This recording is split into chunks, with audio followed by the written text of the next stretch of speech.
Bonjour à tous. L'enquête se poursuit dans le Jura après la mise en examen d'un homme début juin pour plusieurs infractions dont proposition sexuelle faite à un mineur de moins de 15 ans ou enregistrement d'images pédopornographiques. Le suspect a été placé en détention provisoire selon le parquet de Lons-le-Saunier la semaine dernière après avoir été aperçu en train de photographier des mineurs dans un parc de la commune de Pilmoine près de Champagnole.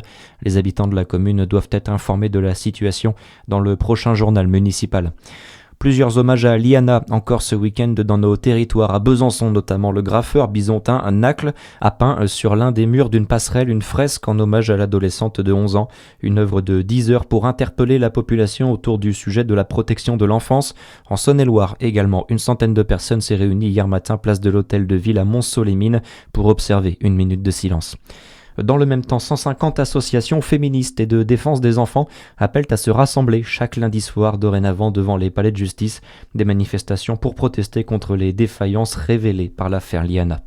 C'était vendredi à Lons-le-Saunier, la seconde édition du Salon des acteurs publics, un événement organisé par le département du Jura qui a rassemblé les élus locaux et les décideurs du secteur public. L'objectif, réfléchir et échanger ensemble sur l'avenir de nos territoires, notamment dans un contexte de transformation rapide et avec plusieurs enjeux ces prochaines années, la transition écologique, le maintien des services publics, les contraintes budgétaires ou encore l'arrivée de l'intelligence artificielle devenue aujourd'hui incontournable, explique Jérôme Fessinet, président du département, qu'on écoute au micro de Charlie Chevasson. Aujourd'hui, on ne peut plus s'en passer. Si on avait dit « Oh non, on fera ça, ça ne nous intéresse pas », mais non, c'est plus possible. Je me suis intéressé sur ces sujets-là où je suis complètement novice depuis quelques mois. Et au fur et à mesure de ce que je vois, de ce qui se fait ailleurs, c'est vraiment un outil très important au service des collectivités, de nos habitants. Ça peut faire peur, c'est pour ça que ça doit vraiment rester un outil maîtrisé, maîtriser la donnée, qu'elle reste ici dans le département pour éviter qu'il y ait des utilisations malveillantes. Notez que cette deuxième édition s'est tenue dès le mois de juin et non au mois de septembre comme l'an passé, afin d'aider les municipalités fraîchement élues au mois de mars.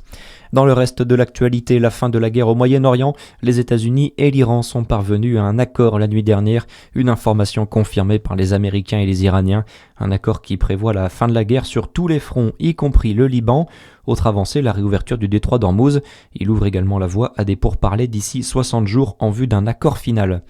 Et puis le rugby, le Stade français est en demi-finale de top 14. En démonstration de force, les Parisiens ont écrasé La Rochelle 45-5 lors de ce barrage. Le Stade français retrouvera Montpellier ce week-end en demi-finale à Marseille. Dans l'autre demi, le Stade toulousain affrontera le Racing. Très bonne journée sur Fréquence Plus. À suivre, c'est votre météo.